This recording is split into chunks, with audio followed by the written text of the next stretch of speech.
Neville Goddard, date unknown. Imagination creates reality. Your own wonderful human imagination is the actual creative power of God within you. It is your savior. If you were thirsty, water would be your savior. If you needed a job, employment would be your savior. Your imagination is the power to save you from whatever circumstances you now find yourself. You can experience your heart's desire through the use of your imagination. Nothing is impossible to your imagination. Your imagination is unlimited in what it can accomplish. If you can imagine something, you can achieve it. Let me give you an example. If you were unable to walk and were confined to a wheelchair, you could close your eyes and imagine yourself running on the beach or wading in the water. If you would imagine yourself doing this until it took on the tones of reality, you could accomplish a healing that would allow you to actually walk or run. The way to use your imagination creatively is this.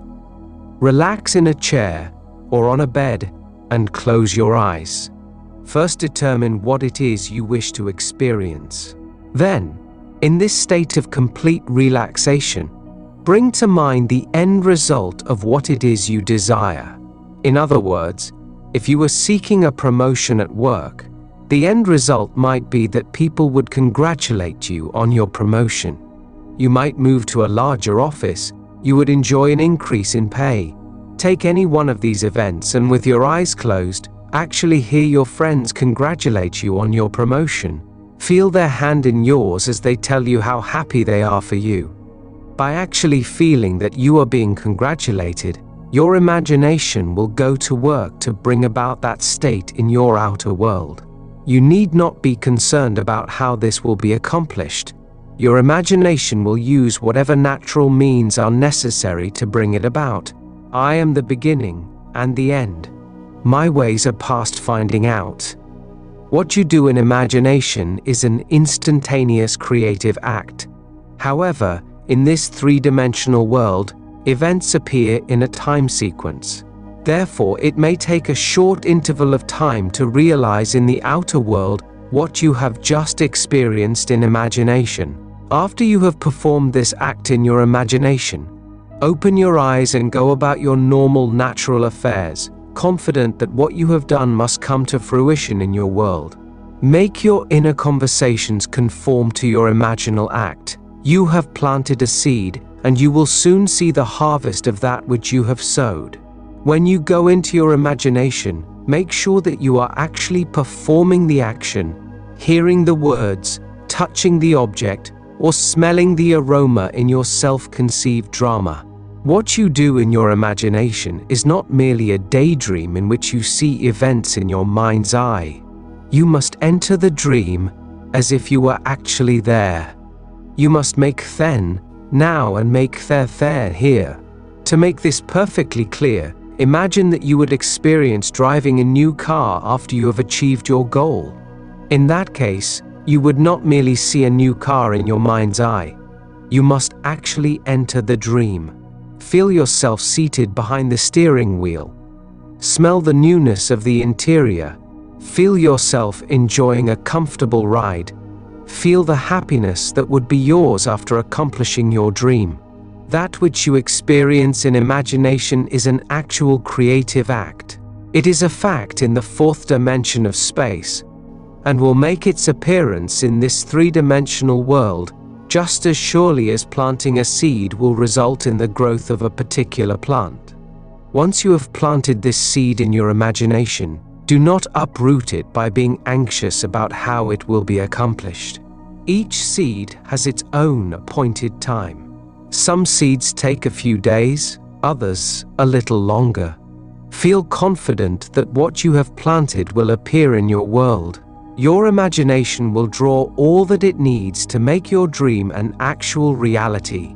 It, if takes others to play a part in order to accomplish your end, your imagination will draw that person into your drama to play his or her part in the sequence of events.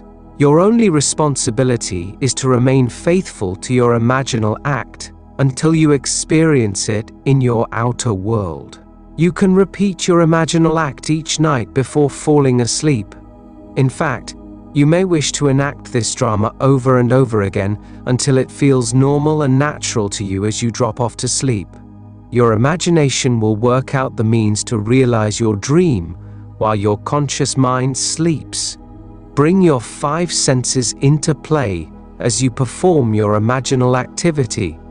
Actually hear a friend's voice congratulating you, or feel yourself hugging that person. If you wanted a new piano, run your hand over the smooth wood, touch the keys and listen to the sound. If you wanted to receive a dozen roses, actually smell the fragrance and touch their velvety petals. Finally, you must be persistent in attaining your desire. Continue to imagine what you want until you have actually obtained it. You do nothing else to obtain your desire. If it is necessary to take some action, you will be led to do so in a normal, natural manner.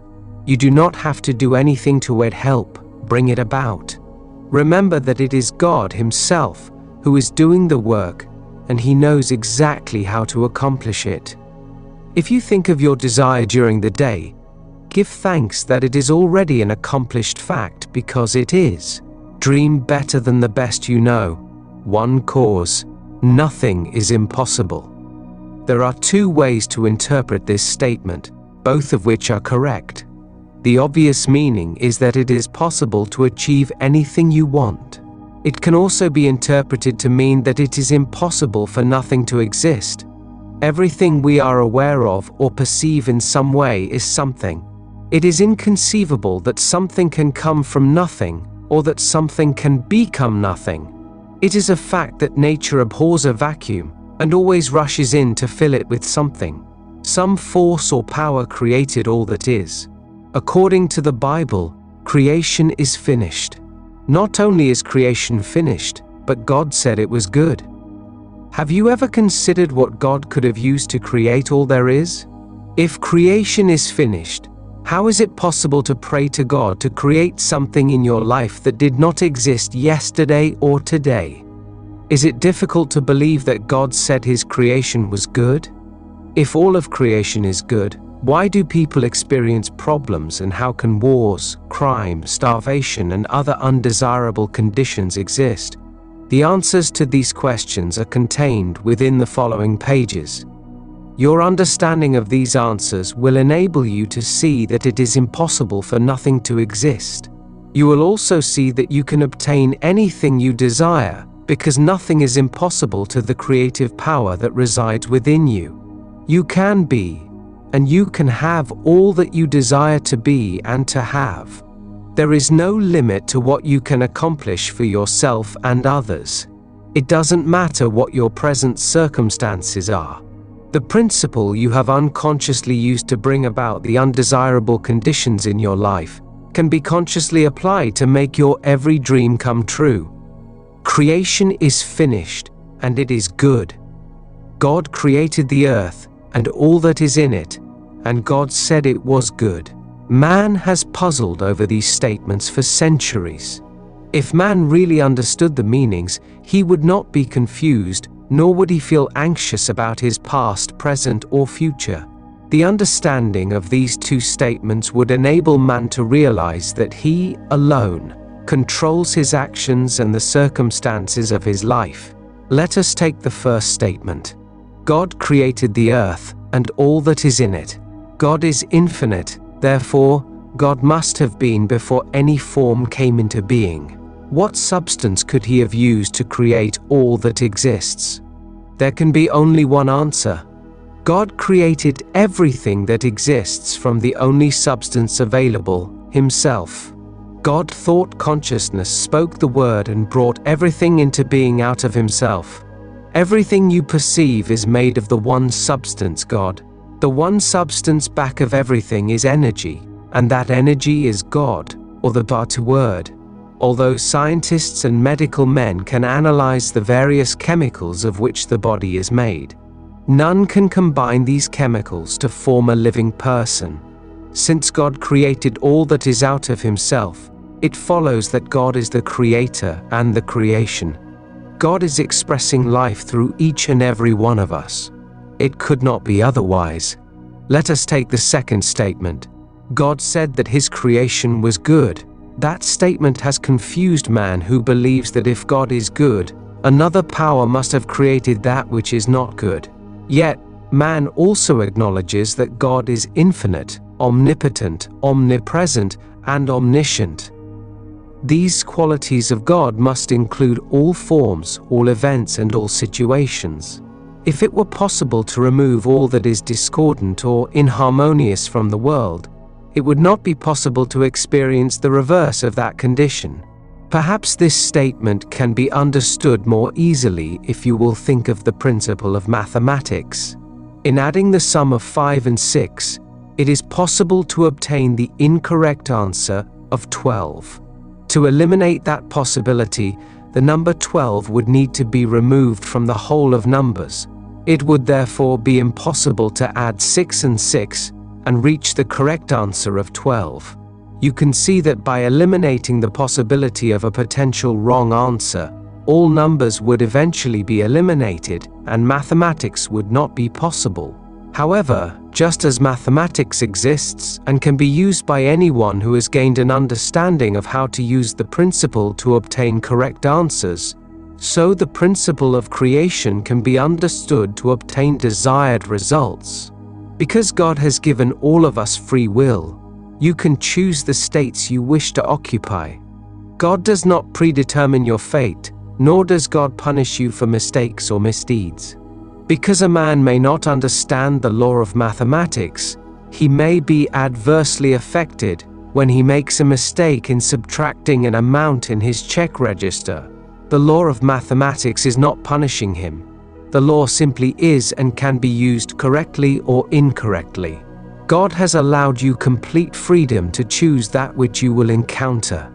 When you come to the realization that you are God in form and expression, you will seek to experience greater good and nobler purposes for yourself and others.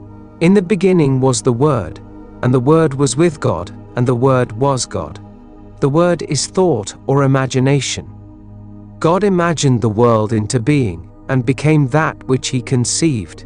This is the principle on which all creation rests. Since God became man to give man life, man must contain that same creative principle within himself. The kingdom of heaven is within you. We have created our personal world through thought. If you are experiencing lack, limitation, illness, disharmony, or any other unwanted condition, you have either consciously or unconsciously brought these conditions into your experience.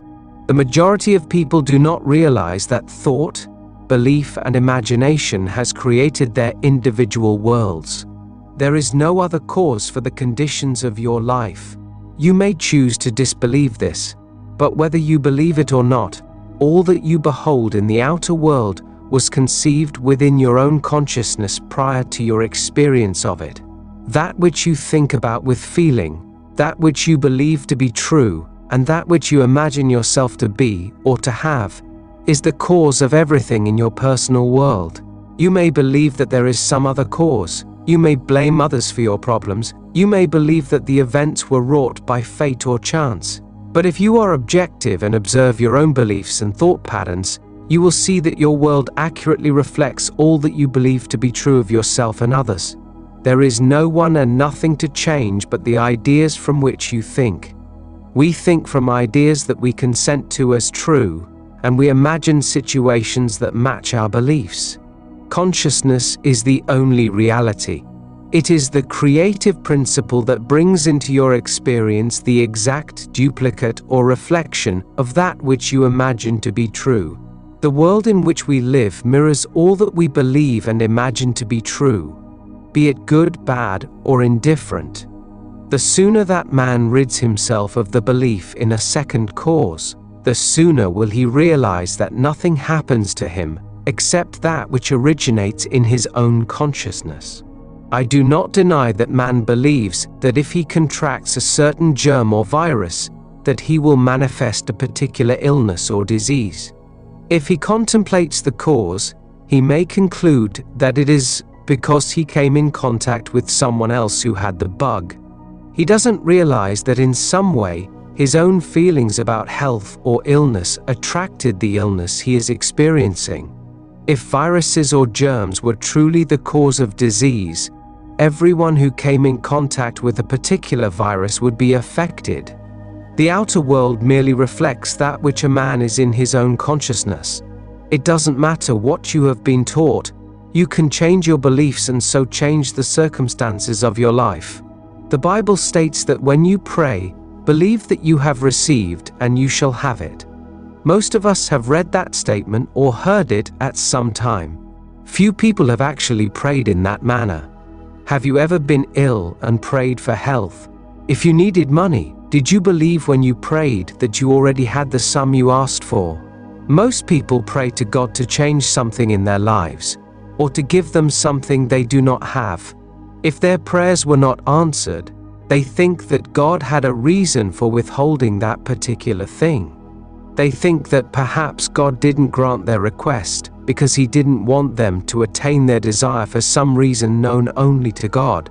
Man sometimes thinks that God doesn't answer prayers because man is undeserving of that which he seeks. Man must learn to believe in that which he does not, at the moment, see in order to grant himself that which he desires to have. Man's prayers are always answered, for he always receives that which he believes. The law that governs prayer is impersonal. Belief is the condition necessary to realize the desire. No amount of pleas or ritual will bring about the fulfillment of your desires other than the belief that you are or have that which you want. Faith is the substance of things hoped for, the evidence of things not seen. The full meaning of that statement must be understood. If the meaning were understood, man would have no problem in accomplishing his aims. Most men believe that nothing is impossible to God, that God could do anything if He chose to do it. So man believes he has faith in God and prays to God for that which he wants. If his prayer is not granted, he thinks that he either did not pray long enough or hard enough, or that God chose to withhold his request. However, faith is the actual substance of that which is hoped for. It is the evidence of the thing you want which you do not see in the outer world.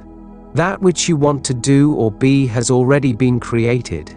Therefore, it actually does exist. It is possible to bring into your world anything in creation by your belief that you already have it. Faith, that what you want is already a fact, is the means by which you activate the invisible state. That state then is later reflected in your outer world. Creation is finished. God can create nothing that is not already existent. Faith or belief that you already are or have that which you desire is the only means by which to experience your desires. No limitation is imposed on that which you can have except your failure to assume possession of the quality or thing desired. How the law works. The law of identical harvest or cause and effect is impersonal and can be used to bring into your experience anything you can conceive. Since creation is finished, every possible state already exists. Your fusion with a particular state, imagining with feeling what you would experience were you in that state, causes that state to be projected on your screen of space. This law cannot be changed or broken, and always reproduces in your outer world the exact duplicate of any belief you consent to as true. If you would change your world, you must change your beliefs. Since consciousness is the only cause, you cannot blame others for the conditions which presently exist, nor can fate or chance be the cause of that which you are now experiencing. Nothing can alter the course of events in your life except a change in your own consciousness. Whatever is appearing in your world now, although it appears real and an unalterable fact, is a reflection of previous activity in your own consciousness. Therefore, a change in consciousness will reflect that change in the future, just as surely as past beliefs reflect the present. Man is pure formless consciousness, and that which he conceives himself to be is an illusion or reflection of the particular ideas he holds true. These illusions exist only so long as man focuses his attention upon them and gives them life. The conscious mind forms beliefs and opinions from the evidence of the senses or the perceived outer world. The creative power within each of us accepts as true that which the conscious mind impresses upon it. Your creative power takes those ideas, which are thought of with feeling, and projects them in your outer world. It is important to remember that not all thoughts are creative. Only those which are believed to be true, or which are joined with feeling, create the circumstances and events that you will encounter. Therefore, emotions such as anger, fear, love, or joy are creative. You must guard the emotions which you allow to enter your consciousness, just as you would discriminate in allowing a stranger into your home. You cannot allow negative emotions to fill your mind without suffering the consequences of experiencing the state with which those emotions are joined. Fear of loss brings loss into your world. You could take every outward precaution to guard against loss, but if you fear loss, you will most certainly experience it in your affairs. Feelings of love and joy create happy events and loving relationships. Feeling abundant brings riches into your life. A person who is unloving or suspicious and feels that others take advantage of him draws to himself that which he believes. No matter what he does externally, his relationships with others will reflect that which he accepts as true. He may want a loving relationship, but he can draw to himself only that which he is conscious of being. Like literally does attract like, as within, so without. Consciousness is reality, and that which is perceived by our senses and appears so real is but the shadow of that which we believe ourselves and the world to be. Conscious use of the law. At this time I'm going to talk about who I am and what I am doing. If that sounds ego-centered, it is. There have been 66 books written about who I am. I'm going to quote some statements from a few of those books. You have heard many of these quotes but didn't realize that they were talking about the being that I am. The first quote is taken from the book of Exodus. Here, Moses is talking to God and he said, "When I go back to the people, who shall I say has sent me?" The voice answers, "Tell them I am has sent me unto you. That is my name forever, and the name I shall be known by throughout all generations." The 10 Commandments state, "Thou shalt not use the name of the Lord thy God in vain." Shalt not is a command. Shalt not means you must not. It means that under no circumstances must you do it. That name is I am. Now, first of all, we have all forgotten his name. We say, "Siam," hundreds of times a day, and we don't know we are using the name of God. Secondly, we try to break the commandment all day long. We pay no attention to what we say following an I am. When we say, I am, and follow it with something we would not like in our world, we are using the name of the Lord, but not in vain. The Bible states, "We cannot use the name in vain." Nothing we say preceded by I am is in vain. That's his name. It is God himself, and because it is God, it is creative. God gave us himself. He is an I am, and that is who I am. I can never forget that I am. I may forget who I am or where I am, but I can never forget that I exist. Whenever I say I am is creating something. Prayer is believing that we have already received that which we ask. When I say I am attaching my awareness of being to something. Now, you can lie and not believe what you are saying, but you cannot believe something about an I am and not create it. We are creating morning, noon, and night by our I am statements. If you say, I don't feel well, and you believe it, you are perpetuating illness in your life. You must change those statements to feel wonderful. We were taught, Let the weak man say, "I am strong." But you can't say it like a parrot. We have to pray, "Say I am," believing that it is true, and then we will receive. First, we must be like the watchman at the gate. We must watch every thought that contains "I am." If you are observant, you will see that you have created every circumstance and experience of your life. Another important word to watch is a tif. The conscious mind is very subtle in expressing doubt, Satan, or the devil. We may be able to keep our minds focused on what we want by using positive and kind statements. If we are not careful, we may let a little ichefent sneak in without recognizing its implication. We could say, "Son, I feel wonderful," but then follow it with "If the pain continues, however, I will see a doctor on Tuesday." Ifs are always followed by something negative, and that is simply doubt creeping in to steal the good seed we have sown. Remove the word "ifn" from your vocabulary, as it is not productive of that which you would like to reap. Ifn puts everything in the past or future tense, and I always experience what I believe I am. I am is not future tense. Getting well is not being well. I must believe that I am already what I want to be. Remember, on every word that goeth forth from my mouth shall not return unto me void. Do you believe it? In the beginning was the Word, and the Word was with God, and the Word was God. What's his name? I am. So begin to monitor every word "I am" that you say. Do you see a pattern? Don't the circumstances of your life reflect what you have been saying? You've been misusing the creative power that is God I am. Now that you are aware of what you have been doing, watch every word and make it conform to what you wish to bring into your life. Eventually, you will have faith that what you are stating, though there is no outward evidence to support it, is a fact in consciousness and will shortly project itself so that you may experience it in the outer. Knowing that God actually became you because He is I am, you must realize that you are using your power to create every time you use that name. Choice, free will. Creation is finished, and you have free will to choose the state you will occupy. Therefore, it is important to determine the ideas from which you think.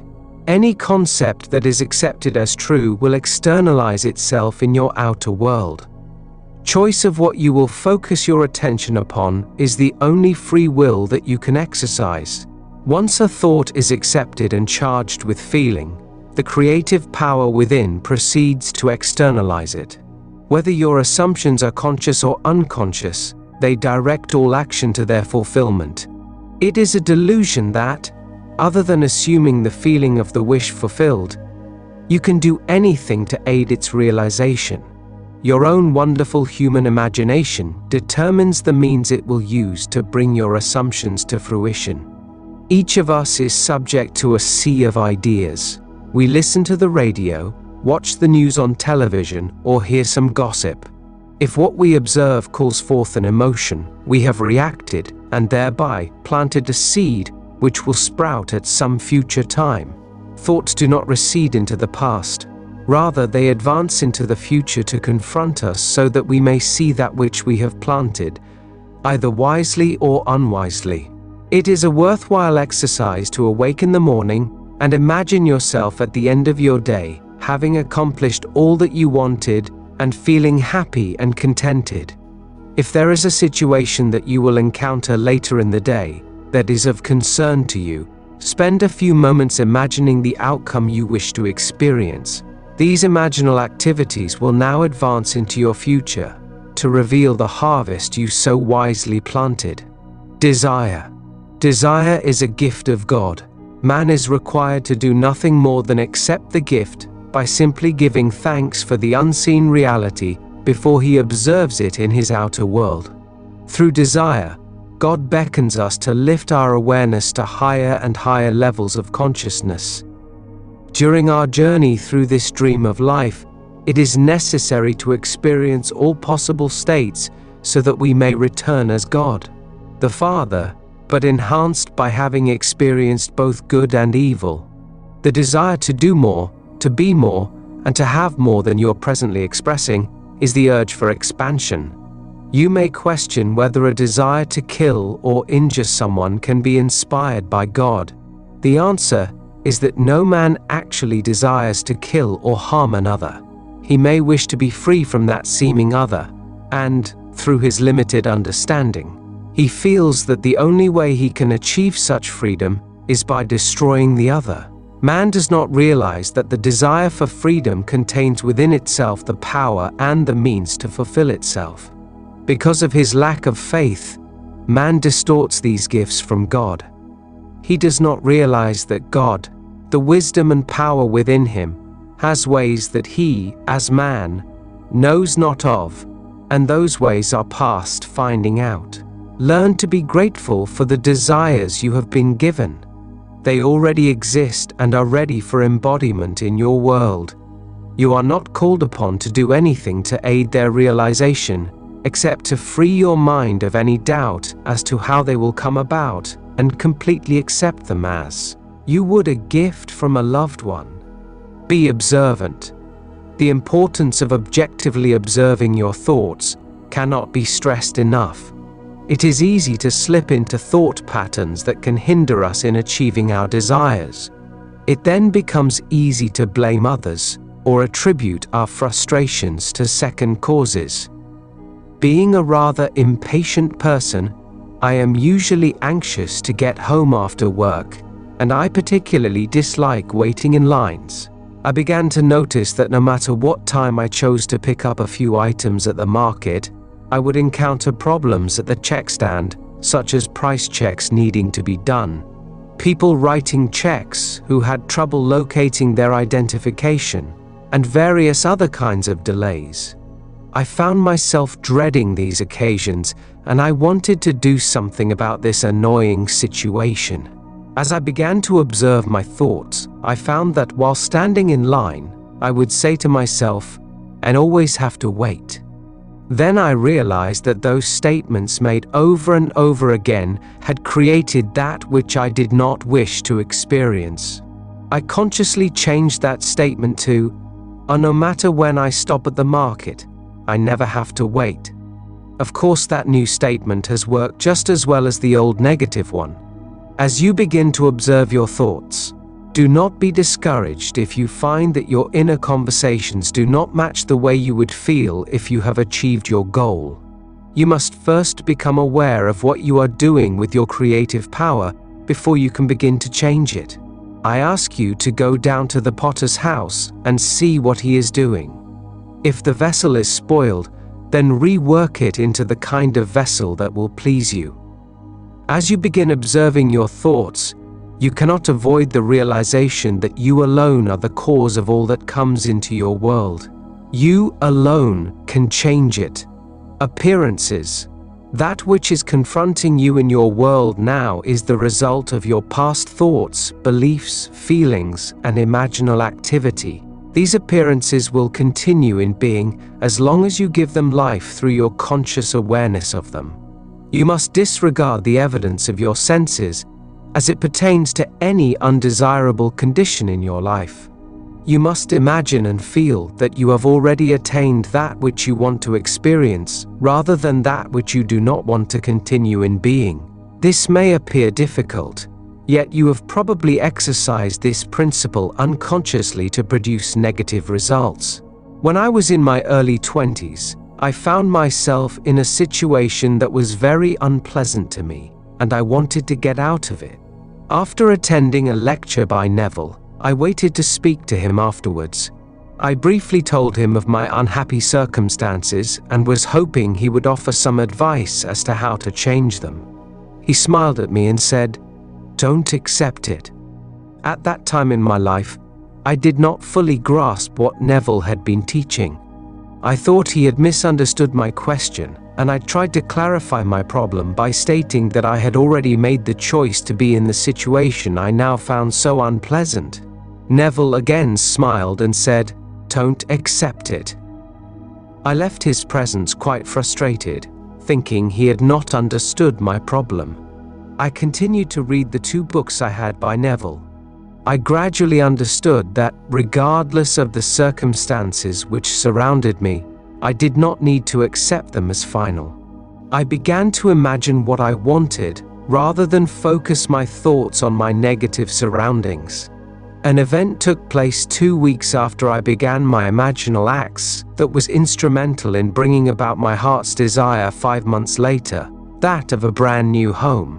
Meanwhile, the situation that had been so depressing to me improved, and I spent the next 5 months planning what I would do in my new home. Think about some past disappointment you may have had.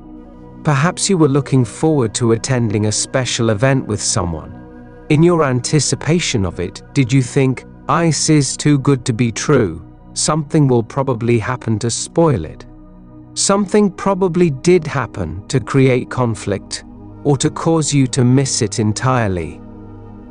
Man finds it relatively simple to disregard the promise of something good by thinking of all the reasons why he cannot achieve it. People around you may be quick to point out that you are being unrealistic when you mention a desire that appears difficult or impossible to reach. We should all be unrealistic in the face of the army of doubt if we would experience our wish fulfilled. We are called upon to disregard the facts which would deny the achievement of our heart's desire. Habit is the only thing that keeps our thoughts moving along the old familiar negative ruts. No one can change your thought patterns, and, therefore, your life but you. It is worth all the effort it may take to center your attention and feel as if you already possess that which you want in place of things as they are. Consciousness is the only cause and the only reality. Every negative experience was produced by first giving attention and feeling to that condition. What consciousness has made, it can unmake. Your responsibility is to impress upon your mind the change you wish to express. Your imagination is the creative power that can and will accomplish the end without effort and in a natural way. Appearances confirm our former habitual patterns of thought. That which you imagine yourself to be today will project itself in your world tomorrow. Persistence in assuming that you are the person you wish to be, despite your present circumstances, is the only condition imposed upon you to embody that ideal. Inner conversations. All of us are mentally speaking within ourselves every waking moment. Our inner conversations must match the wish fulfilled if we would realize our desire.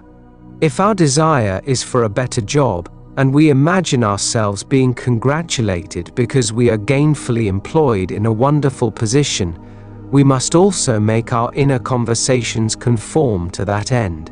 We must be certain that we are not saying within ourselves something like, "That boss of mine doesn't believe in promoting people," or "It would be difficult to find any job at my age, never mind a better one," or similar statements that would imply that we do not have that which we desire. We must persist in the feeling of our imaginal act by making our mental conversations conform to what we would say had we already realized our aim. If, for instance, we wish to own a new car, we could imagine a new car parked in our garage, or imagine ourselves driving it, or imagine our friends admiring it. We must then make our inner conversations reflect the type of conversations we would engage in were we really the owner of a new car. Our conversations could consist of discussing our new car with friends, such as telling them of the wonderful fuel mileage we are receiving, or hearing our friends tell us how much they enjoy riding in our new car, etc. Our inner conversations are just as creative as our deliberate imagining of the wish fulfilled. In fact, if they are of the opposite nature, they can negate what we have imagined. You must watch what you are saying internally to make sure that these conversations coincide with your wish fulfilled. If you become aware that these inner talks contradict what you would like to achieve, revise them so that they follow along the track that would indicate that you already have what you desire or are already the person you wish to be. Revision. Your present world reflects the sum total of all that you believe to be true of yourself and others. That which you imagine yourself to be today goes forward and will confront you in the future. If you have forgotten your imaginal activities of the past, that which you see appearing in your world indicates the kind of seeds you have previously sown. Assuming the feeling of your wish fulfilled is using your imagination creatively to bring into your world that which you desire to experience. You can use the art of revision to change the effects of prior thoughts and beliefs. If, for instance, you had gone to an interview for a job you truly wanted, but later learned that someone else was hired, you can revise that news to make it conform to what you wish you had heard. If you react by feeling depressed or assume any other negative attitude, you will then experience the same type of rejection in the future. Your reactions, whether positive or negative, are creative of future circumstances.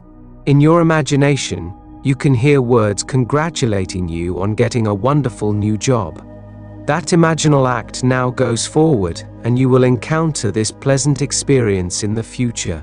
As you review your day, it is important to revise each negative reaction so that you can remember it as what you wished had happened, rather than storing that memory as it did occur. What you think of with feeling or emotion is an actual fact. That which you experience in the physical world is merely a shadow, reflecting the reality of your imaginal activity. Therefore, when you revise a conversation, an unhappy experience, or a quality about yourself, you are literally experiencing it in reality, your consciousness. The outer world is a delayed reflection of the inner, and is confined to a dimension of space where events occur in a time sequence. Revision, then, literally changes the past. It replaces what occurred in the outer world with the revised version. The revised scene then gives off its effect by going forth to change future events. Dwelling on past irritations or hurts perpetuates them and creates a vicious circle that serves to confirm these negative emotions. The circle can be broken by starting now to revise anything that you no longer wish to sustain in your world. By revising the past, you rid yourself of any effect it may have on your future. Revision is truly the key, which can be used to unlock the doors that have kept you trapped in a particular state. Be ye transformed by the renewing of your mind. States of consciousness. All states exist and are a fixed part of creation. Anyone can enter a state consciously or fall into a state inadvertently. You may move into different states throughout your lifetime, or you may occupy a single state. Desire is what usually motivates us to move from one state to a higher level. Since a state is total and complete in itself, when we enter a state, we are compelled to behave in a manner dictated by that state. For instance, in the state of poverty, we would find ourselves constantly in need of funds. We would have difficulty making ends meet and have no way to enjoy luxuries. Should we be given a large sum of money, if we remain in the state of poverty, filling our mind with thoughts of lack and limitation, we would soon find ourselves without funds and again experiencing the same difficulties. The reverse would be true if we occupied a state of wealth. When we are in a state, we see only the contents of that state and are compelled to act in accordance with all that the state entails. While in a particular state, you believe certain things are true and would find it difficult to understand another point of view. In the state of poverty, it is easy to focus your thoughts on the problems of providing food, shelter, and clothing. When you succeed in moving out of this state, you no longer find it difficult to acquire these things. Most people attribute this change of fortune to a change in circumstances. However, unless you have moved from the state of poverty, no change in circumstance would be permanent. Rather, moving out of one state and into another in your imagination automatically creates a change in your outer world. The Bible has personified every type of state and calls these states by names known to us as Moses, Noah, Job, Peter, Andrew, and Jesus. Throughout our journey, we enter these states and experience all that they offer. The last state we will enter is the state of Jesus Christ. In this state, we become aware that we are God, the Father, and that we have a Son symbolized as David, who personifies the sum total of all humanity. The journey begins with Adam, who fell asleep and dreamed the dream of life, and then entered the myriad states to gain the experiences necessary before awakening.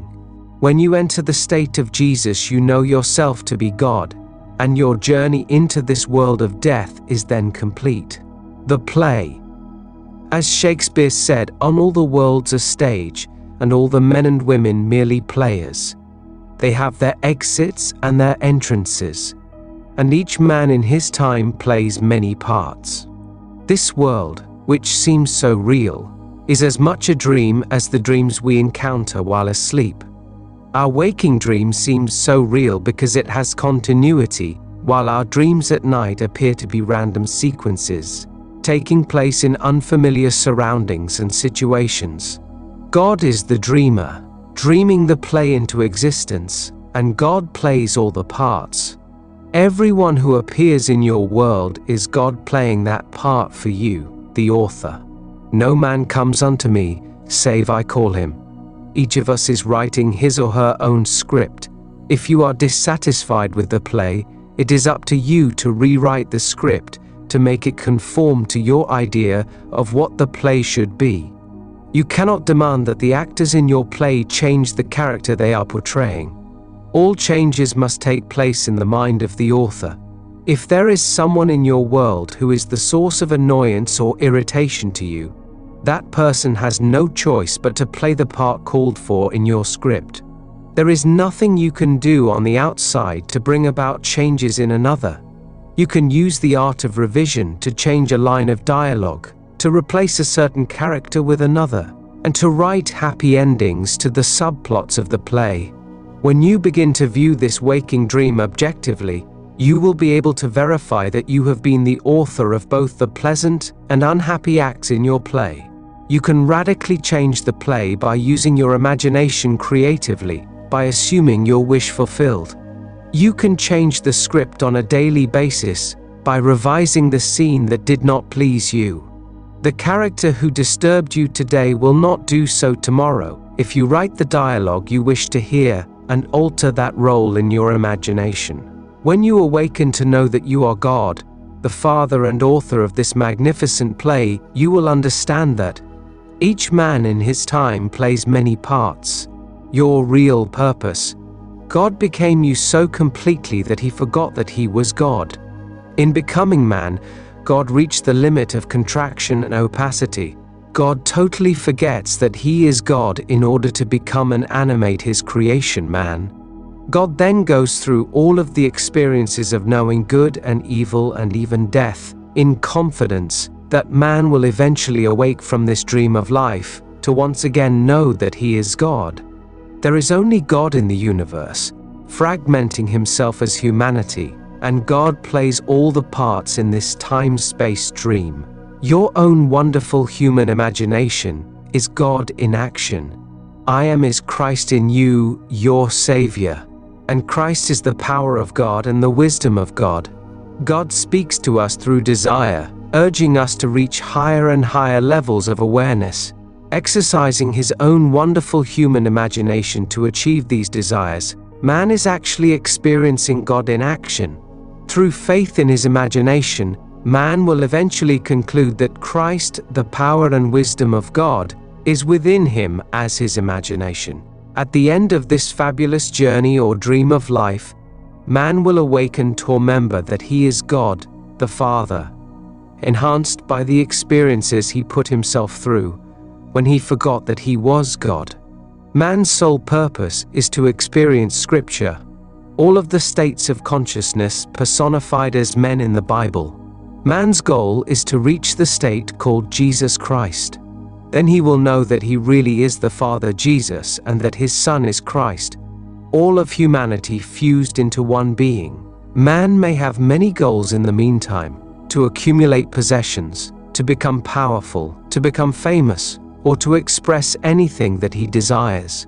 Eventually, the hunger to know God will come upon him, and he will then have the experiences that are necessary to bring to his remembrance that he truly is God, the Father. Case histories. This story concerns a woman who will be referred to as Mrs. A.B.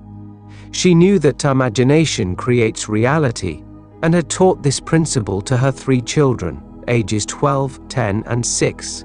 She had practiced this principle for years to obtain the things she desired. Although her husband had also heard this teaching, he had not put it into practice and actually was quite skeptical about results. One Sunday afternoon, this family went for a drive and came upon a new tract of homes for sale. As this was a lovely rural area, they stopped to look at the new models. They all loved the area, and the homes were large and beautiful with all sorts of modern amenities. On the way home, they talked about how wonderful it would be to own a new home in this tract. They already owned a home, however. They had borrowed money on it, and had very little equity that could be derived from its sale. The husband said that although he would like to buy the home, it was not possible as they could not raise the money required for the down payment. Even if they sold their present home, the real estate agent's commission would equal the little equity they would realize. Mrs. A.B. told her husband that the only way they could obtain the down payment would be to sell their home on their own, thereby keeping the commission for themselves. The husband was very pessimistic about this, but told his wife to go ahead and place an ad in the paper, although he knew it wouldn't do any good. He was sure that there was no chance of selling the house in this way. The wife placed a small ad in the newspaper advertising their house for sale. A few nights later, when the husband had gone to bed early, she and her children drove to the tract of new homes. She felt that if she could walk through the new house and capture the feeling of actually living there, she would obtain her dream home. It was dark when they got there, but they found one of the houses unlocked. She and the 3 children walked through the house. The children decided on which bedroom each would occupy if they actually lived there. The mother instructed the children to actually sleep in the new house in their imagination that night, and she intended to do the same. For the next few days, they imagined living in their new home and taking walks in the woods that were adjacent to the tract. That same week, a man answered the ad in the paper. He did not seem very enthusiastic about buying the house, but returned later that day with his wife. He told Mrs. A.B. that they had decided to buy the house for the price she was asking. When Ms. A.B. expressed concern as to how they would go about placing the home in escrow, he told her that he was a real estate agent and would go through the company he worked for. This family received the exact amount of money necessary for a down payment on their new home. The escrow was very short, and the family moved into their new home a month later. Mrs. A.B. knew that if she imagined herself sleeping in her new home, she would eventually sleep there in the flesh. Her children also learned how to obtain their heart's desire through the use of imagination. Mrs. C.D. had recently been divorced and needed to work to support her children as her husband refused to pay child support. Although her lawyer suggested taking him to court for non-payment, the woman did not wish to do this. As part of the divorce settlement, she was awarded a very old and not very reliable car. One Friday night as she was driving home from work, it was raining very hard and most intersections were flooded. She was about a mile from her home when she stopped at a stop sign. A truck coming toward her from the opposite direction went through the intersection, spraying a great deal of water as he drove past. The engine of the woman's car died, and she was unable to start it again. She removed her shoes before stepping out of her car as the water was more than ankle deep. She raised the hood and began to dry off the distributor cap with her handkerchief. She was crying at this point, and her tears mingled with the rain. She finally got her car started and managed to get home to her children. She realized that it was necessary to have a dependable car if she was to work and support her children. She had no money for a down payment on a newer car, and she did not earn enough to make car payments. She went to work the following Monday, and a coworker asked her to go to lunch.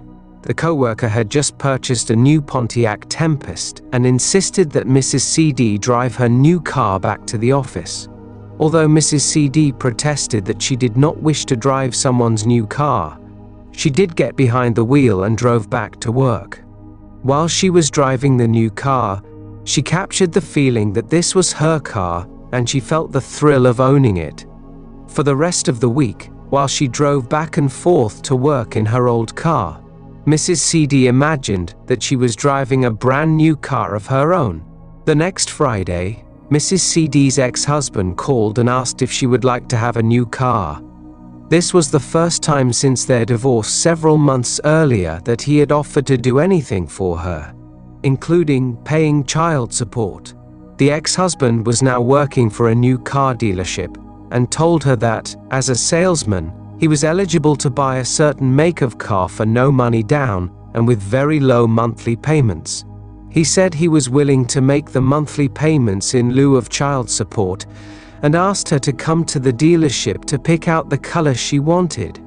It just so happened that the make of car eligible for this special deal was a Pontiac Tempest, the same make and model as the car she had driven that belonged to her coworker. Mrs. CD was able to obtain, through her use of imagination, what she could never have obtained through her own efforts at that time. Her ex-husband, who had offered her no monetary support for months, was the avenue chosen to provide her with the car she needed. This is the story of Mrs. EF, who had a desire to live near the ocean and used her imagination to fulfill her desire. She did not wish to sell her present home, but wanted to lease it for a year before making the decision to move to the beach permanently. Mrs. EF told two of her friends about her wish. One friend, who had used the principle of imagination, told Mrs. EF that she would imagine visiting her at the beach in her new home. 1 week later, Mrs. EF traveled to Hawaii for a scheduled vacation. While there, she received a call from a friend who lived in San Diego. This friend told Mrs. EF that a perfect little house had just come on the market as a year-round rental, and she thought this house would be perfect for Mrs. EF. Her friend also said that this was a very desirable rental, and that Mr. EF would need to make a decision immediately, as the rental would very likely not be available when she returned from Hawaii. Mrs. EF told her friend to tell the owners that she would take it, trusting her friend's recommendation. Upon Mrs. EF's return from Hawaii, she told her grown daughter that she had decided to rent a house at the beach in San Diego. Her daughter called her later that day and said that the mother of a friend of hers wanted to lease a house. The woman came by the next day, said she loved the house, and would like to lease it for a year. Mrs. EF gave notice at work and was able to move within a month. Since she was a nurse, she had no trouble finding a wonderful new job at a nearby hospital. Mrs. EF has since bought a house near the ocean and has spent 17 happy years living at the beach. Mrs. EF imagined that she was living at the beach, and her friend imagined that she was visiting her there. They did this for 1 week. It is interesting that while she was on vacation in Hawaii, events moved swiftly to bring about her desire. She did nothing to find a new home, nor did she do anything to rent her present home. Imagination was able to draw the necessary people into her life so that her wish could be fulfilled. What should be done after we have imagined our wish fulfilled? Nothing. You think you can do something, you want to do something, but actually you can do nothing to bring it about. God, our own wonderful human imagination, knows what things are necessary to bring about our desires. It is only necessary to go to the end, to live in the end. My ways are past finding out. My ways are higher than your ways. If we trust our imagination, it will accomplish all that we ask of it. Imagination can do all things. Have faith in it, and nothing shall be impossible to you. This story concerns a young man referred to as EP, who was a wonderful athlete and was good at many different sports. During this particular time in his life, he became interested in paddling outrigger canoes. He joined a team and was soon competing in local races. In his second year of pursuing this sport, he was on a team that competed in the 50-mile race from Molokai to Honolulu. The Hawaiian outrigger teams usually took first place and were considered unbeatable. EP's team came in 7th, and that was considered quite remarkable considering the great number of teams that competed from all over the world along with the Hawaiian participants. After this race, EP began imagining that his team had won the race. He spent the next year forming a new team, practicing, and building his own outrigger canoe. He was convinced that if he imagined himself winning the race, his team would come in first. Next year, his team and at least a dozen others flew to Hawaii from Southern California to compete in the annual race. There were several teams with much more experience who were considered likely to place in the top 10, although the Hawaiians were still considered the favorites. At the end of the race, EP's team finished first, ahead of the Hawaiians and all the other teams. EP now holds a paddle engraved with the words "Tunt World Champion," which was given to him upon his team taking first place. After winning this coveted title, this young man went on to coach other teams. He also began manufacturing paddles for outrigger canoes. His paddles are known throughout the world and are used by outrigger teams who are among the top teams in the world. EP now makes his home in Hawaii and enjoys coaching teams, manufacturing paddles, fishing, and sailing his own boat. He also uses his boat as an escort craft for the annual outrigger races. Mrs. JK was living in her twin sister's home after having been divorced. Mrs. JK had 3 children, a son and girl and boy twins. Her sister and her husband had 3 boys. Needless to say, this was a crowded household. Mrs. JK was very desirous of getting married and living in her own home. She had been dating a man but decided that she did not wish to continue the relationship and broke it off. Many of her friends attempted to fix Mrs. JK up with eligible men they knew, but she was not interested in going on blind dates. Several of her friends commented that if she wished to meet an eligible man, she would need to get out and go places.